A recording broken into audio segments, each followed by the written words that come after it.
Kebetulan peralatan saya Johan Benedicto Valerian Lebaran RNM 4004 0256 30086. Di sini saya akan membuat video mengenai MATLAB dan juga Simulink.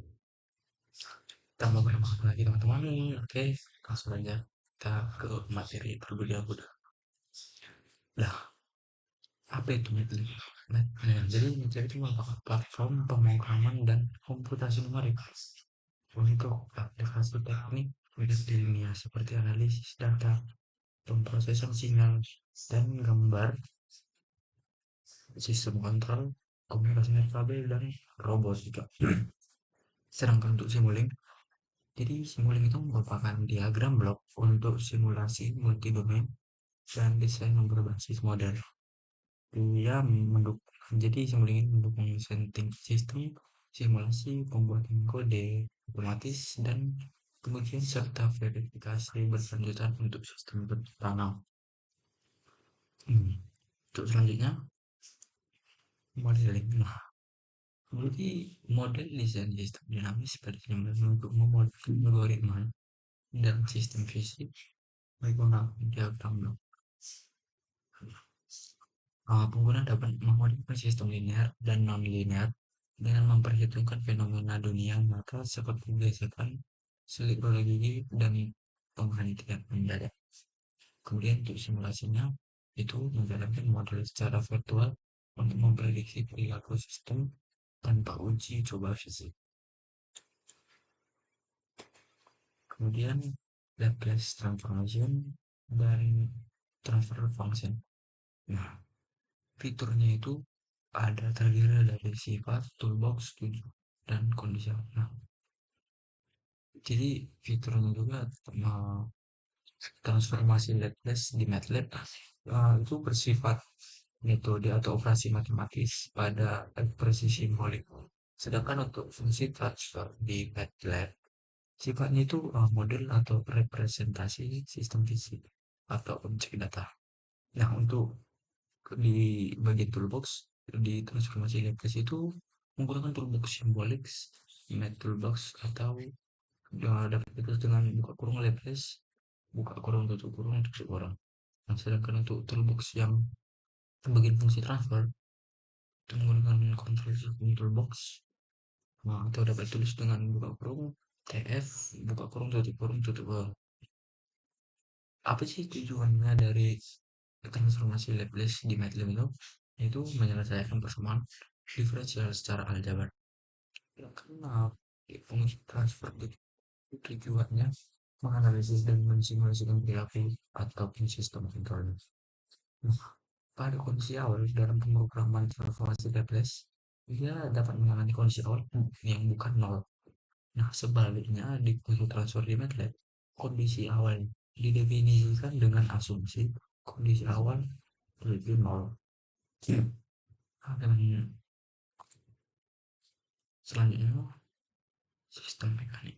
Nah, sistem mekanik adalah proses membuat representasi matematis atau persamaan diferensial fungsi alur diagram blok dari sistem fisik seperti mobil, robot, atau pegas menggunakan hukum fisika seperti hukum Newton.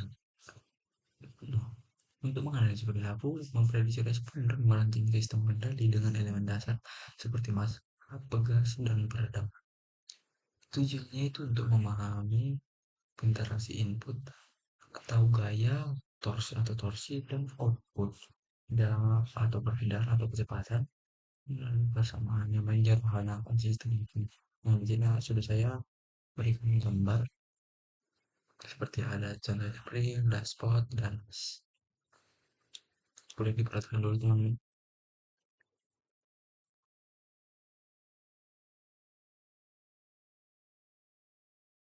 No.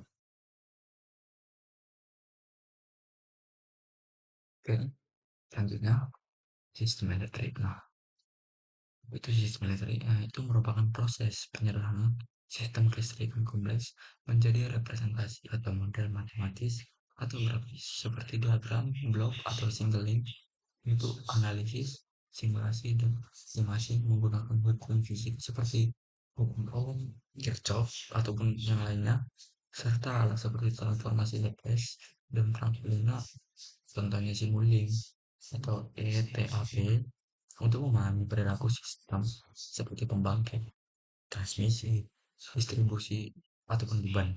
Nah, sebelum mengimplementasikannya secara langsung atau fisik, dapat menghemat waktu dan sumber daya. Oke, untuk tujuan sistem elektrik ini yaitu mengidentifikasi karakteristik, memprediksi gangguan, dan meningkatkan kinerja sistem. Ini saya berikan dua contohnya teman-teman. Boleh diperhatikan dulu teman-teman.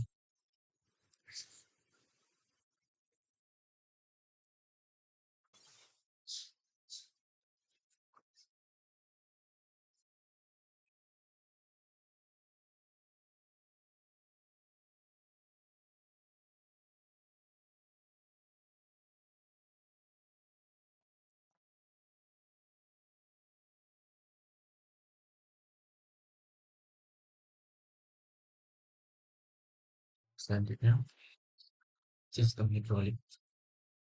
Jadi sistem hidrolik itu proses replikasi perilaku aliran fluida dalam sistem seperti pipa, galur air, atau mesin, dan menggunakan prinsip fisika dan persamaan matematis.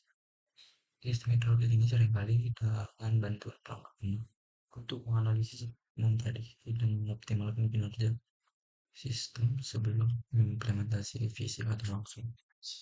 Nah, tujuan sistem hidrolik ini yaitu meliputi analisis tekanan, aliran, dan kehilangan energi, desain infrastruktur seperti bendungan atau pipa, pengelolaan sumber daya air, hingga optimalisasi operasi mesin hidrolik dengan model 1D, 2D, atau 3D, atau CFD, tergantung kompleksitasnya. Nah, di sini juga saya akan berikan gambarnya, teman-teman. Maaf kalau kurang jelas, teman-teman. Boleh diperhatikan dulu.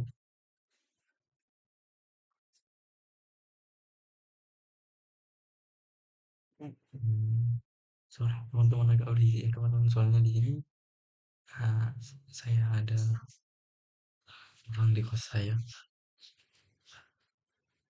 Oke, selanjutnya. Oh, ini kayaknya itu video terakhir ya. Oh, masih ada satu lagi sih, teman-teman. Sistem kontrol. Jadi sistem kontrol ini itu keterangan bloknya ini kan kayak ada berikan blok ya. Ini merupakan keterangan-keterangannya. Nah, input atau set point yang pertama ya, itu nilai yang diinginkan atau target kita.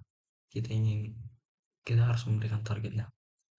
Yang kedua controller, yaitu menghasilkan sinyal kendali berdasarkan error. Untuk ketiga plan atau proses, yaitu objek yang dikendalikan. Misalnya sistem hidrolik. Untuk yang keempat, yaitu output atau hasil nyata dari sistem. Untuk yang terakhir yaitu sensor atau feedback, yaitu mengukur output lalu dikembalikan ke controller untuk perbandingan. Nah, sistem kontrol ini dirancang untuk mengatur perilaku suatu plan atau proses agar output sesuai dengan yang ini. Caranya adalah dengan membandingkan output aktual dengan referensi atau set point dalam menghasilkan sinyal kendali untuk mengurangi selisih atau error.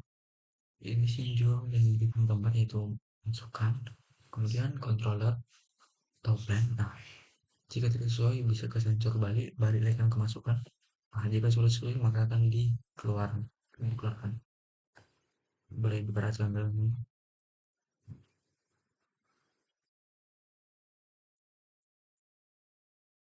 Baiklah, uh, untuk materinya cukup segini saja teman-teman. Jika ada kesalahan kata, mohon maaf teman-teman. Uh, untuk kata yang terakhir, terima kasih.